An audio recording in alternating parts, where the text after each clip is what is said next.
What I'm about to tell you is the single most traumatic event of my ex-girlfriend's life. I'm writing this of my own volition, but I've had to seek permission from her in order to send this over, with the intention of it being broadcast. Her number one condition was that I tell the absolute truth about what happened, and that whoever I send it to is respectful in their reading of it. That being said, I would really appreciate it if you abided by her wishes. It would save me a lot of trouble if you did. With all of that out of the way, I guess it's on with the story. In 2011, my then girlfriend, Holly, not her real name, and I decided to head out for a day's hike in Northern California's Scad Valley. Scad Valley is situated along the Clutha River near State Route 96 and is surrounded by the Cloth Mountains, with the lower Devil's Peaks to the north and the Marble Mountains wilderness to the south. The valley is home to a few hundred people at most, with homes and cabins spread along the many creeks and roads, some of which are only accessible by dirt tracks, winding for many miles off the main roads. Another thing about Scad Valley, and something I wish I had known before we visited, is that it was home to something called the Free State of Jefferson movement. From what I can recall, the movement started when local settlers found gold and wanted to form their own state outside of California and Oregon, so they wouldn't have to pay taxes on it. That all sounds innocent enough at first. I mean, this country was founded on no taxation without representation. But after the Civil War, the valley became home to all kinds of folks fixated on rebellion and anarchy, and not the innocent teenage kind. Although those first fugitive Confederates and other secessionists had all passed by the 1920s, Scad Valley retained its unwritten status as a place where outsiders and outlaws would retreat or hide out, and I can confirm that's true, at least in my own way. Holly and I arrived in the valley in the early afternoon. After a bite to eat, we hiked up into the hills, intent on walking a looping trail that would lead us near Kangaroo Mountain and Red Butte, and then back down towards the town. At first, it was everything we hoped it would be. It was a beautiful afternoon. The air was crisp and sweet with the scent of pine resin, and we were both enthusiastic about finding ourselves a new and very healthy hobby. It also gave us time to actually talk, really talk, because we were both in full-time employment by then, and with other varying commitments, opportunities for quality time together were becoming fewer and further between. About 3:30 p.m. we were panting our way up a very gentle slope, still having fun, but really starting to feel the burn when we came across something unexpected. We encountered smaller connecting trails every so often. Sometimes we'd explore them, and sometimes not. In this instance, we must have walked for maybe 100 meters before we came across an isolated log cabin nestled in a small clearing, partly obscured by a thicket of bushes. It looked very quaint, almost picturesque, if not for the old pickup truck parked haphazardly in front of it. Its driver's side door was wide open, as was the door of the cabin itself. As we got closer, a man emerged from inside, walking at quite a brisk pace. He was of average build, in his late 30s at most, and when he saw us, he smiled and waved. "Morning, folks," I remember him saying. "You two are quite far off the beaten path, ain't you?" He seemed friendly enough, but his eyes scanned us a little too much. I told him that we were just out enjoying a hike, trying to keep the conversation light. For a minute or two, we went back and forth about how nice the weather had been, among other small talk. Then, when I said something to the effect of, "Nice talking to you, but we're going to be hitting the trail again," he asked if we'd like to come inside for a cup of coffee. We very politely declined, saying how we were trying to stick to a schedule so we wouldn't have to drive back home at night. But the man wouldn't hear that. He walked down the cabin's dirt path towards us, saying things like, "Ah, come on now, it's no trouble at all. Not every day you get to meet someone out here, and you two look like you could use a pick-me-up." Again, we declined, but he became insistent. Instead of feeling welcoming, his insistence suddenly felt almost desperate. As his tone shifted, so did the atmosphere. I glanced at Holly, seeing the same unease in her eyes. Hand in hand, we began slowly backing away. But no sooner had we taken a couple of steps than the man reached behind his back and produced a gun. Then, in a voice that was sharp and threatening, he told us, "Get inside now!" We hesitated, frozen in place with fear, but when he raised his gun and pointed it at us, we realized that we didn't have much of a choice but to do as he said. As we walked toward the cabin, he kept the gun trained on us. I remember, as he got closer to the door, he yelled, "Hurry up! They'll be here any minute!" After he slammed and locked the door behind us, Holly asked who he meant by they. She sounded so scared, but he completely ignored her question. Then he herded us into a corner and told us to sit on the floor. It was a stupid move, but I tried to show a modicum of courage by reiterating Holly's question. I said something like, "Hey, she asked you a question." Then, in an instant, he went from peering out the window to rushing over to me and smashing the handle of his gun into my face. Holly's scream was gut-wrenching, but the man barked at her to shut up and told us to stop asking questions. I felt blood running down my cheeks. The impact around my cheekbone burned. Holly asked if she could help stop the bleeding, to which the man replied, "What's the point? We're all going to die soon here anyway. Might as well let it bleed." She tried to ignore what he said, but I could tell it got to her. I could see the fear and helplessness in her eyes, and it tore me up inside. The man went back to peering out the cabin's window, twisting around to glare at us whenever we so much as moved or talked. Whole minutes stretched out to feel like hours as I simultaneously lied to Holly, saying that we were going to be fine while scanning the room for escape routes, weapons, anything that might help save our lives. But I couldn't see anything. There was one way in and one way out, and if the guy got so much as a whiff that I was going to charge him with a candlestick or a piece of chopped log, he would gun me down before I even touched him. After that, it became a case of just trying not to panic, but the wait was agonizing. Every time he turned around and pointed the gun at us, I thought that was it, that we were going to die. But each time, instead of pulling the trigger, he'd tell us to shut up because he couldn't think straight with us, whispering among ourselves. I think we sat there for maybe an hour. I'm not 100% sure. But at that time, Holly and I worked out that they, the man spoke of, were probably the cops. When we heard the sound of distant rotor blades, our suspicions were confirmed. The guy seemed to tense up, looked out the window, and muttered, "They're here," to himself. In any other situation, the sound of the cops might have been a relief, and I guess it was in some small way. But as those rotor blades got closer and we eventually started to hear what sounded like approaching vehicles, the guy turned to us and said, "If they come in here, you're dead. You better help make sure that doesn't happen." We agreed, but only out of terror. Any chance we had to make it out of there or help the cops, we knew we had to take. Our very lives depended on it. As the sound of the helicopter got really close, we realized it was right above us.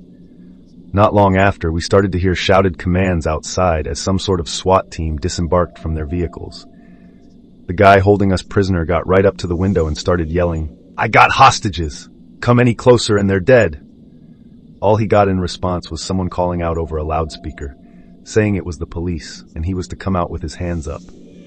The man walked over to us, grabbed Holly, and dragged her towards the window while screaming, "Show your face! Show your face! I want them to see it when I blow it off!"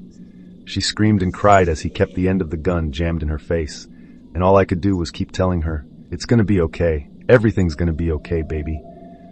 The guy kept yelling out the window about how he was going to shoot Holly, and I'm guessing the cops started to back off or whatever once they saw her because he started laughing, yelling stuff like, "That's right! That's what I thought! Back off! Go on! Get it!" He dragged Holly back to the corner where I was, then backed off quickly with the gun pointed at us. He started yelling something about how we were going to be his human shields when the cops burst in, but then the sound of something going on outside cut him off, and he ran to the window again. We obviously couldn't see what was happening outside, but we could tell it made the guy furious. It sounded like a cop was shouting orders. Then the guy aimed his gun at the glass of the window and started firing at the cops outside. He fired a few shots and bullets smashed into the window frame next to him. Then he retreated, turned the gun on me, and told me to kneel in the center of the room. I know this might sound like the understatement of the century, but I really did not want to comply. He was telling me to kneel with my hands behind my back, like some kind of execution stance. I knew that was probably the final step between me and death, so I had to do anything I could to prevent or delay it. But that was the thing that made me feel sick, that made my legs feel like they were turning to jelly. When I tried to stand, there was nothing I could do to prevent it other than outright refuse. In that case, I would be no use to him anymore, and I would be a dead man. It was like one of those catch-22s. Damned if you do, damned if you don't. So I did what he asked, told Holly I loved her, and tried to prepare myself for what was to come. I somehow managed to make it from the corner to the center of the room without my legs collapsing under me. After I kneeled, I felt the guy push the end of the gun against the back of my head.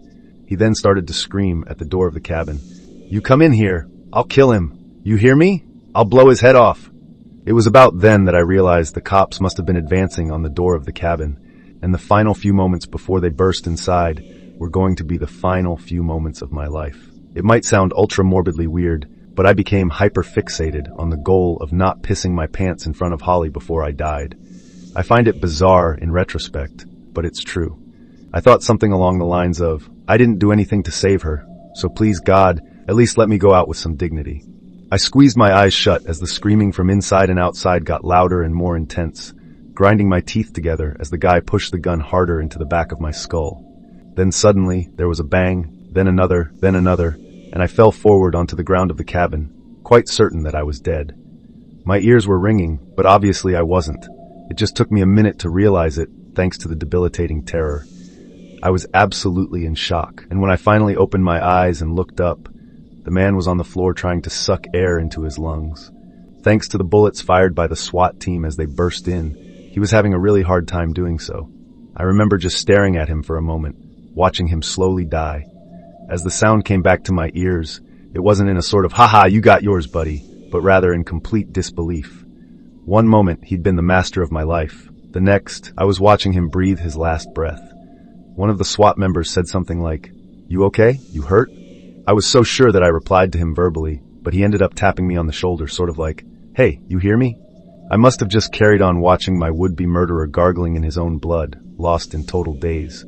Miraculously, and aside from the cut on my face, neither Holy nor I were hurt.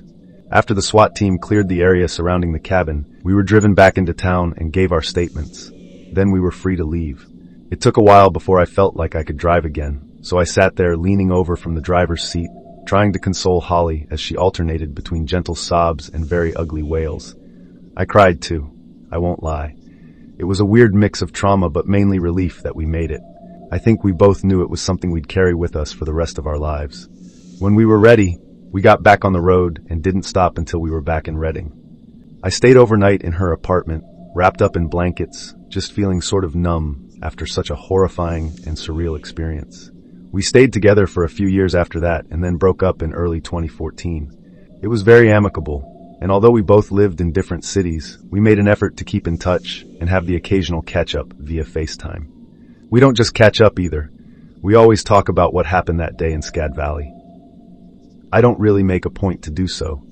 It just inevitably comes up throughout the natural course of our conversations.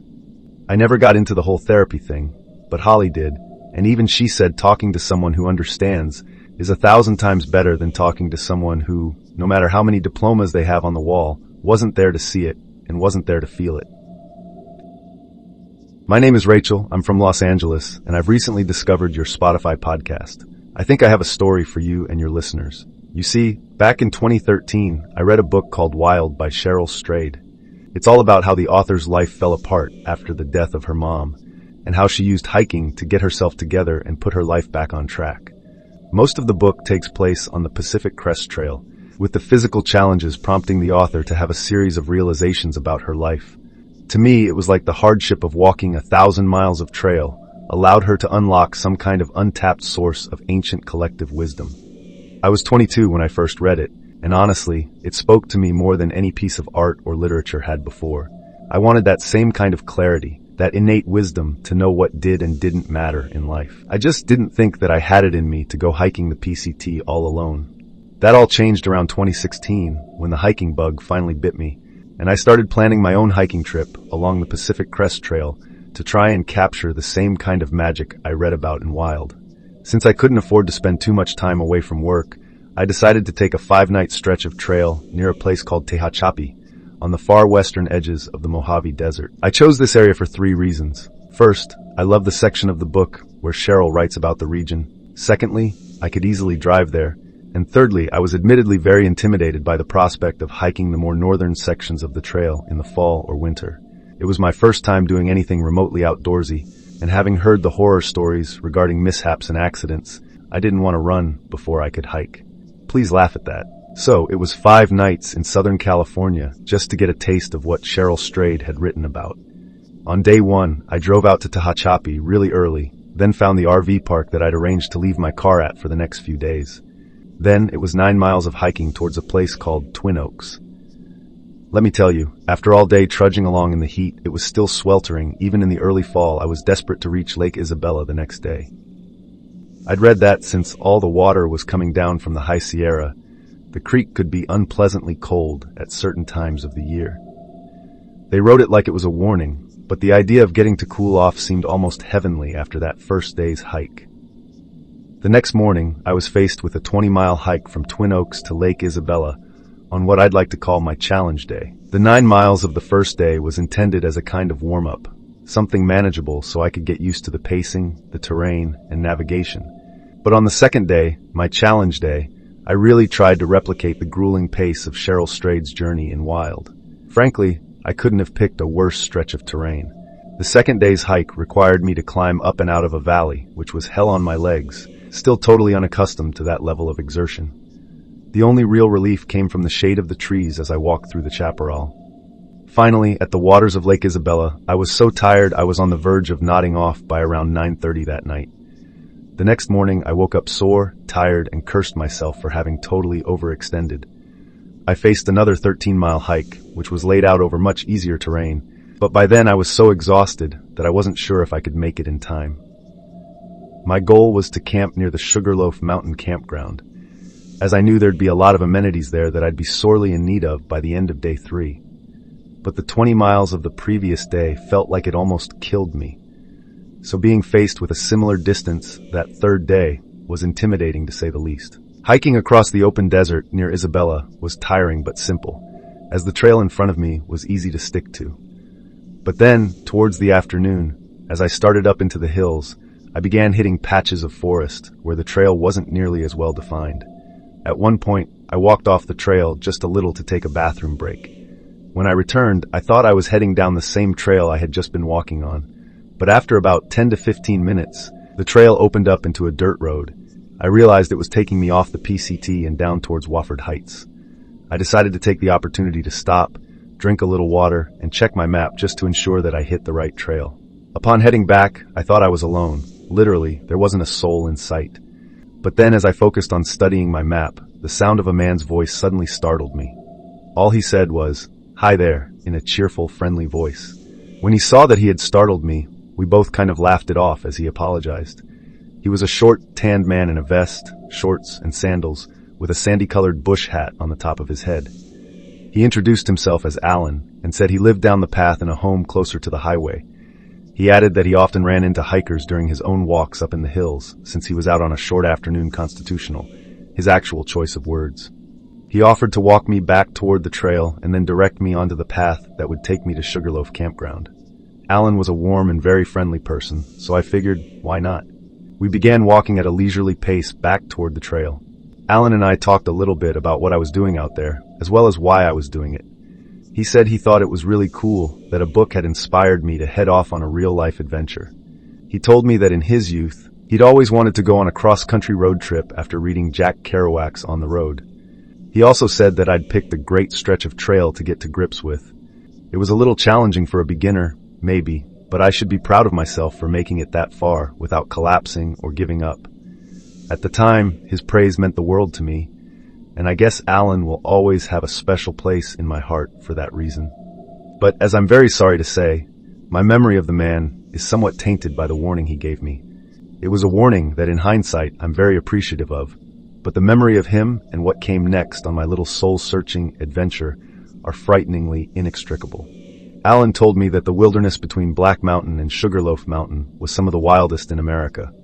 Although officially speaking it was state land that no one but park rangers could build houses on, unofficially, the hills north of the Sierra were home to a very unusual and extroverted person named Old Ben.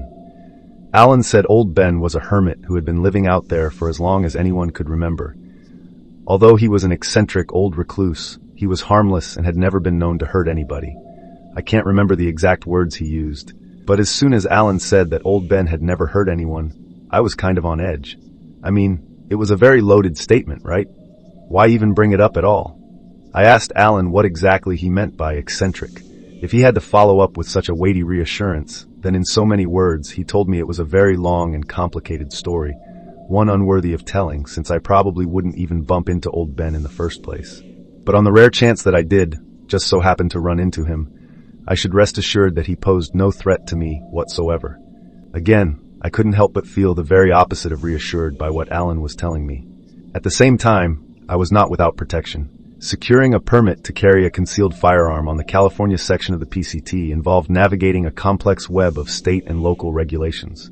I began researching California's concealed carry laws and then applied through the San Diego Sheriff's Office by submitting proof of residency and some photos. After completing a firearms training course, I had to submit an online application and pass a live fire qualification for my listed firearm. Then, it was just a case of waiting for the background check to be finished before I could finally pick up my license.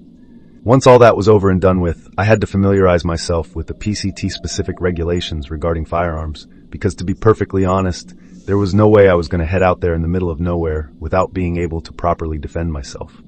On the advice of a store owner, I picked up a Sig Sauer P365, and it's been my hiking companion ever since. Since I had my SIG in my backpack and most certainly knew how to use it, I wasn't overly afraid of running into some kooky old hermit no matter how weird he was, but, as you can imagine, I was still a little apprehensive. After Alan and I parted ways, you can bet my head was on a swivel as I hiked up into the pine-covered hills. I had a good time during that second half of the day's journey, and by the time I started to see signs of Sugarloaf, I figured I'd stop for a while, take a rest, and drink some water. I think it was water that most effectively wore down that spiritual barrier and made me appreciate being alive, even if it was just by a small, somewhat undramatic measure. Taking a sip of cold water after hiking through the sun-baked hills all afternoon was like a religious experience. Unlike a lot of things that you develop a tolerance for, quenching my thirst only felt more satisfying with every dusty mile I covered. It felt incredible to just stop, take a load off, and enjoy a cool sip of water, all while basking in the peace and tranquility of some of the last untouched areas of wilderness in the country. And then I saw him. Maybe 50 to 60 yards away, off the trail and through the pines, I saw a lone figure slowly stepping out from behind a tree trunk. It looked like he was wearing some kind of camouflage outfit, matching pants and a long-sleeved shirt in muddy browns and greens. I could also see from that distance that his hair and beard were long, filthy, and bushy. So much so that there wasn't much of a face for me to look back at, just a small grubby triangle beneath whiskers and bangs, which did a good job of concealing his eyes too.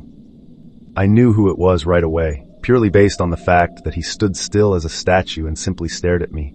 He knew I was looking right back at him too.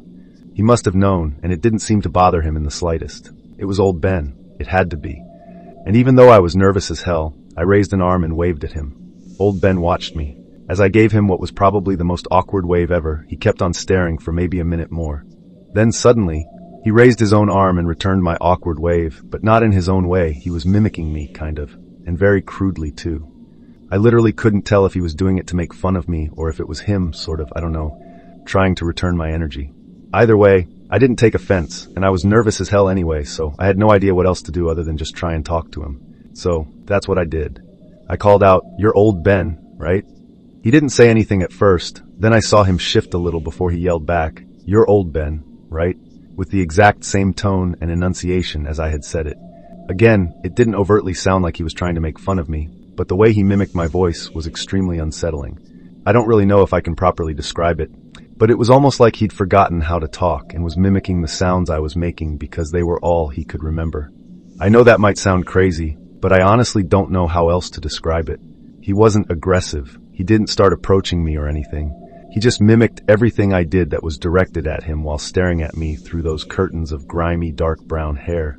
He did the same thing when I got up, put away my water bottle, and said, "I'm gonna go now, okay?"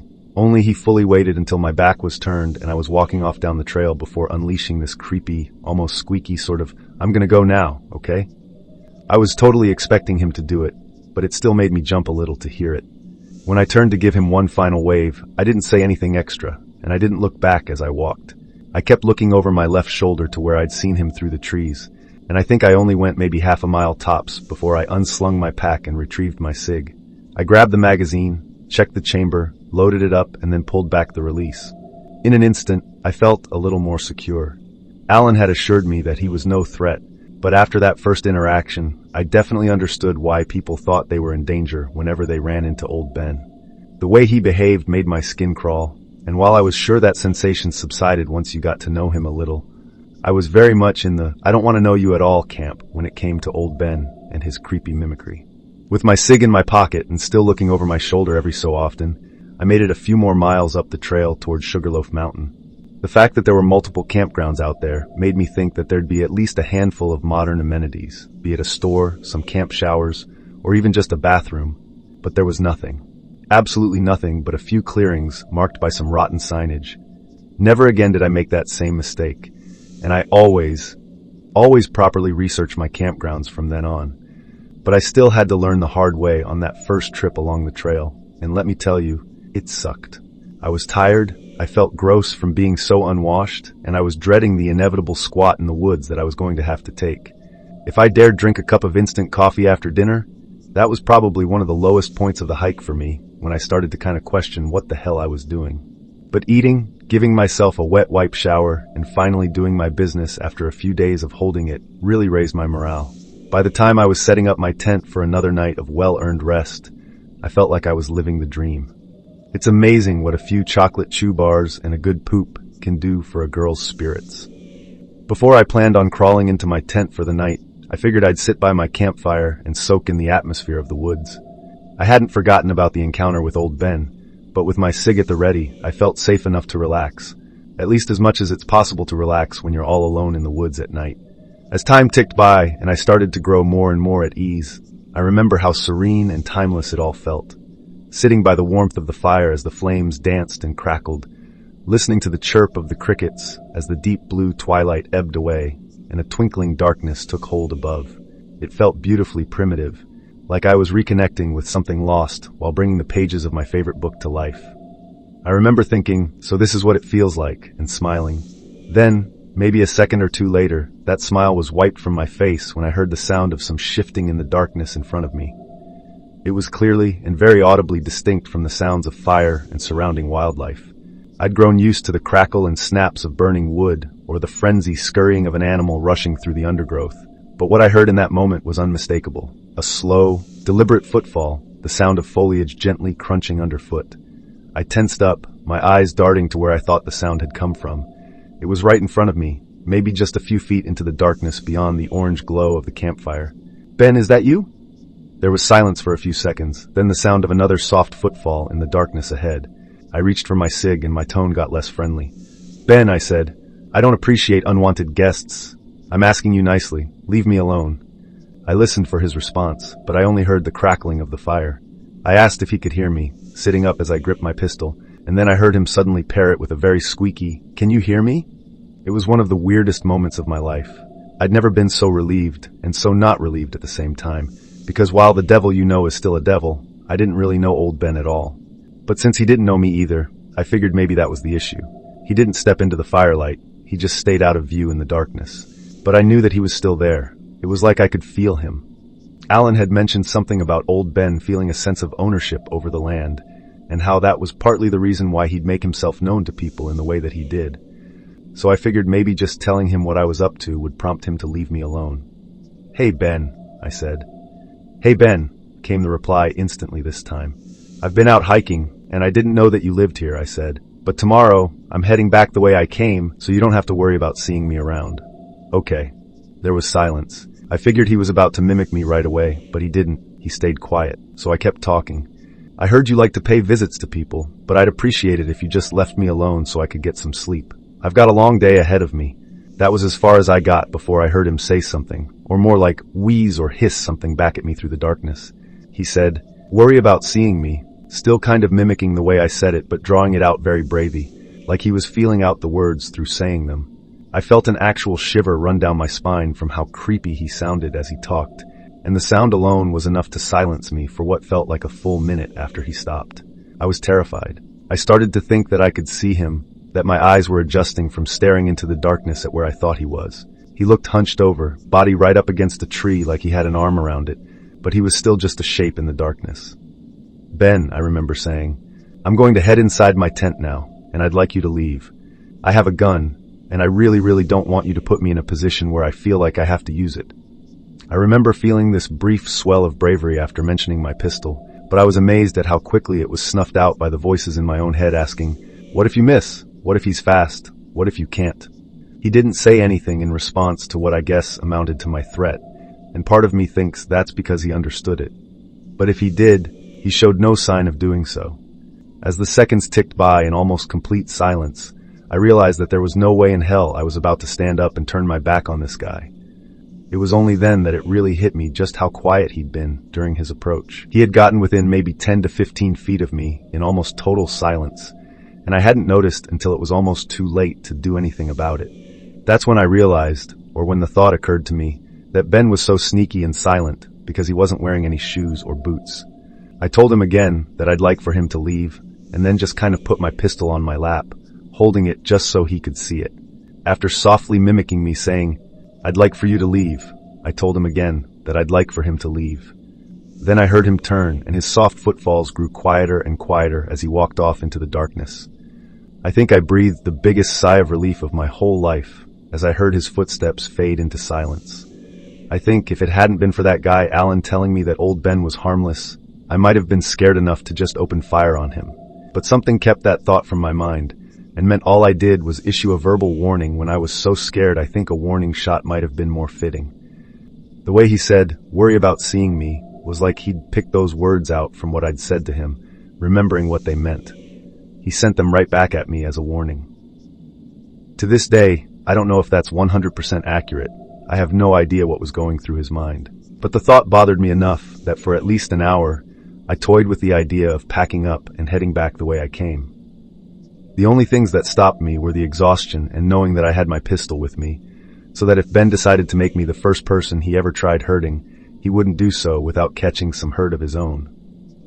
I can't remember falling asleep, but I do remember waking up to the sound of tree branches rattling outside my tent.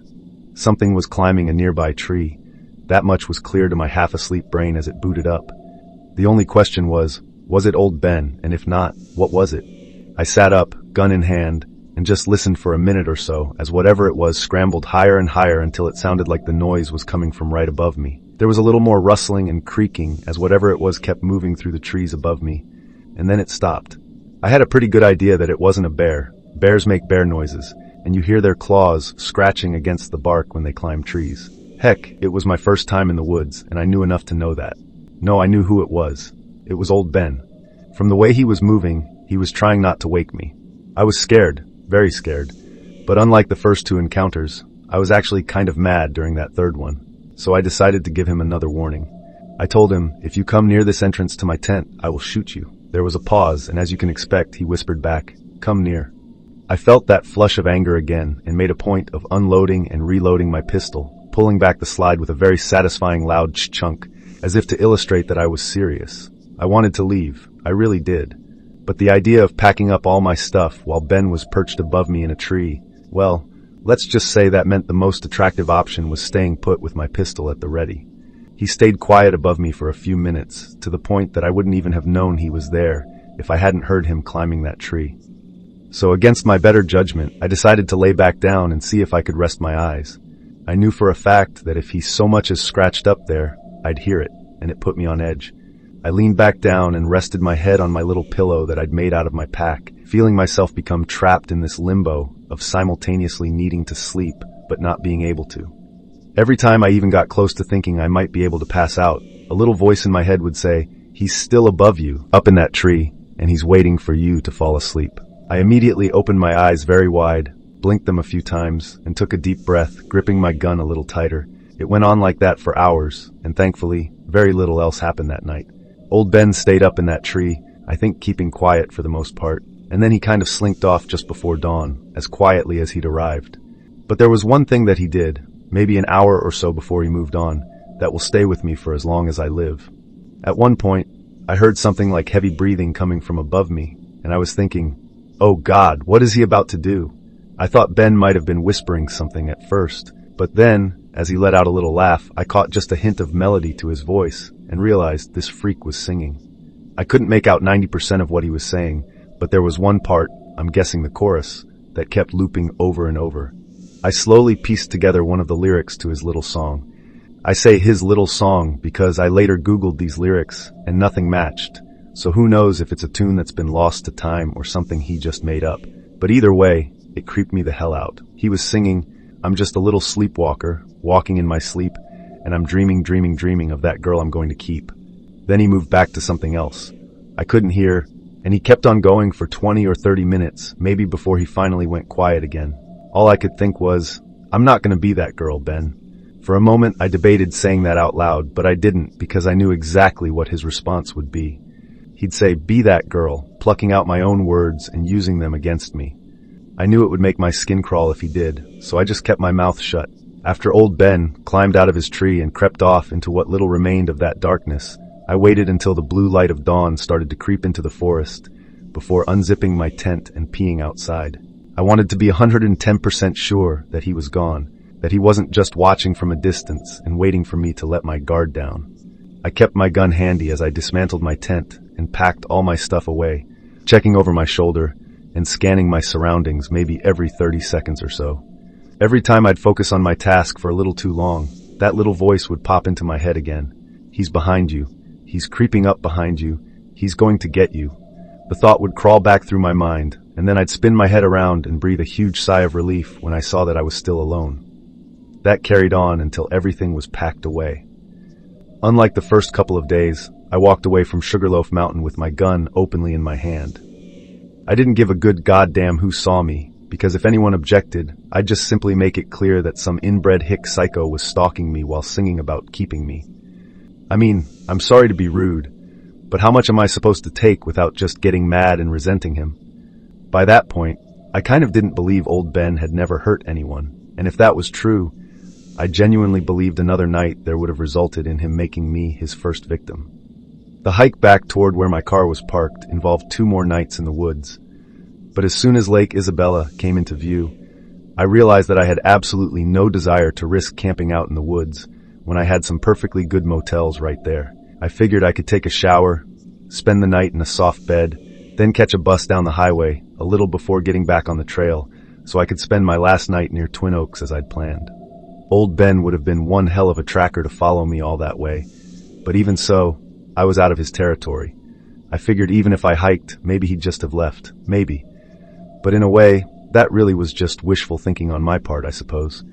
I'm not going to dress it up like he got into my hotel room and then blue-balled y'all by saying it was all a dream. But I did dream about him. Or rather, more of a nightmare, I guess.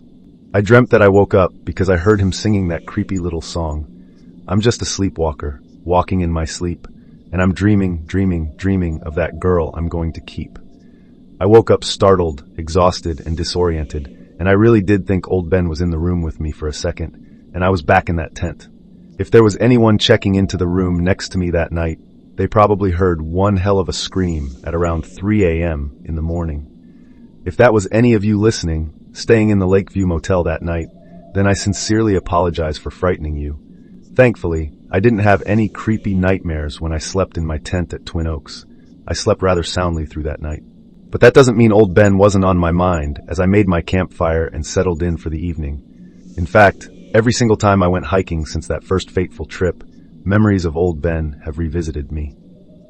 Every time the evening sun sinks low and the sounds of the crickets in my campfire start to sound a little too relaxing, I always remember that little song that he kind of half whispered and half sang. I'm just a sleepwalker, walking in my sleep, dreaming of that girl I'm gonna keep. And I think, not me, old Ben, not me. A few years back, a few friends and I decided to go hiking and spend a night camping on the Pacific Crest Trail. Although I remember that weekend vividly, a part of me wishes I could erase it from my memory. It was meant to be an easygoing day out on the trails, just me and 2 friends, setting off after having planned it for weeks. That first day was as close to perfection as you could get. We were excited to hang out, have a few beers, and escape the grind of everyday life for a few days. We spent hours walking, sharing laughs, stories, and the occasional friendly argument over who the greatest 49ers quarterback was. When we found a decent spot to camp near a water source, a shallow but fast-moving stream, we pitched our tents and got to work making a campfire. While the boys were working on the fire, I decided to head down to the stream to freshen up. To put it bluntly, it had been a very sweaty day. So, I took off my shirt, watch, and chain, rinsed off my shirt in the water, and then used it as a kind of washcloth to clean off the top half of my body. I was maybe 99% sure that I had slid my watch into my pocket, but when I got back to camp and reached into my pocket, it wasn't there. I retraced my steps back to the stream, keeping my eyes glued to the ground the whole time, but I couldn't find it anywhere. It wasn't like an expensive watch or anything, so it didn't ruin the trip for me, but I was still wondering, where the hell did my watch go? Eventually, I decided the strap must have caught on the edge of my pocket before it dropped into the water while I was leaning over the stream. I mean, it sucks, but that's life, right? Anyway, the rest of our trip went smoothly. Nothing happened that night. The next morning, we packed up and walked back down the trail toward where my friend's car was parked. We got right to the end of the trail, less than 100 yards or so from the parking lot, when one of my friends saw something hanging from a branch just up ahead of us. He said something out of the blue like, "Dude, what is that?" I looked up and saw it. My watch, tied loosely around the branch of a tree, just sort of hanging there for all to see. The friend who spotted it turned back and said something like, "Dude, can you imagine if that was the one you lost?"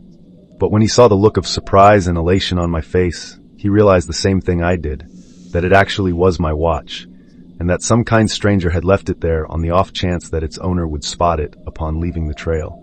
We were thinking, dude, what are the chances?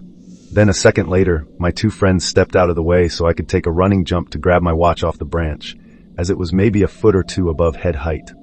After a quick hop and a jump, I grabbed my watch in midair and pulled it down off the flimsy branch that held it. But the second my fingers touched it, I knew something was wrong. After I landed on my feet, I immediately let go of the watch and watched it drop to the ground. It was covered in a thick, translucent slime that shimmered unnaturally in the daylight, and the texture was all wrong too. It felt weirdly sticky and very unnaturally cold, older than anything around it should be. Anyway, it was on my fingers too, clinging to them, so I immediately started wiping them on the first patch of grass I saw, exclaiming how gross it was. Now I know what some of you are thinking at this point, that the weird slime on my watch was something it wasn't. But I can assure you, in the most polite and very sterile manner possible, that it was not what you're thinking. I say this because my two friends immediately started joking around. While sure, that was mildly amusing at the time, it didn't answer the question of what was actually on my watch. One of them suggested it was some kind of treacle, and I responded, "No, it's not treacle. Touch it." But as you can probably guess, he didn't think that was such a hot idea. It became a question of if it was covered in that slime, who the hell put it there? It wasn't Vaseline, and it smelled gross and dank too, so it definitely wasn't some kind of hair or beauty product. I washed my fingers off with some water from my bottle, and then considered trying to wash my watch off too, until I realized that I really didn't want it anymore. By that stage, all the good energy had been sapped away from us, and I was this sort of mix of grossed out, freaked out, and actually kind of frightened too. If it was a prank, then that's fine. I think I'd actually rather it was just another group of hikers who decided to balance playing Good Samaritans with pranking us. But then the alternatives? I didn't even really want to think about them. As we walked back to the car and drove home, the mood had shifted completely. Each of us was caught up in our own speculation and discomfort, and I couldn't shake the image of that watch from my mind. Back at home, I tried to rationalize what we'd seen. I researched, looking into any natural phenomena that could explain that slime, but found nothing conclusive. It wasn't just the watch that bothered me, though, or the slime. It was the feeling that we had brushed against something that I don't know, maybe shouldn't exist. Months passed, and the memory of that weekend began to fade into the background of everyday life. But every so often, when I'd see a similar watch or hear about strange activity or someone going missing in the woods, my mind would snap back to that section of the PCT. I've since gone on other hikes, but I've never felt that same peace. There's always a part of me that's looking and waiting for something out of the ordinary. The PCT has always been a place of beauty and escape. But now I feel like there's this undertone of apprehension every time I'm there.